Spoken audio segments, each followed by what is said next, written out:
बरगड़ सहर और जिला को निशामुक्त करने पुलिस बड़ धरपगड़।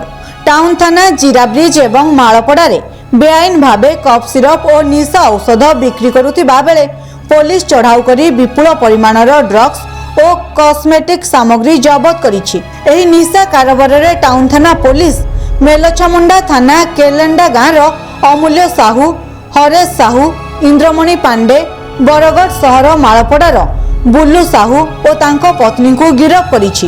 पुलिस चढ़ाऊ बेले 6टी मोबाइल, 2टी बाइक, 35,600 टंका सहित शताधिक निशा इंजेक्शन, सिरिंज, निशा औषध और औषध मिश्रित कफ सिरप आदि को पुलिस जबत करिछि। बरगड़ सहर और जिला को संपूर्ण निशामुक्त करने पई बरगड़ एसपी निर्देश में स्वतंत्र भावे पुलिस टीम विभिन्न स्थान में चढ़ाऊ करी अभियुक्तों को गिरफ्त करा जाउछि।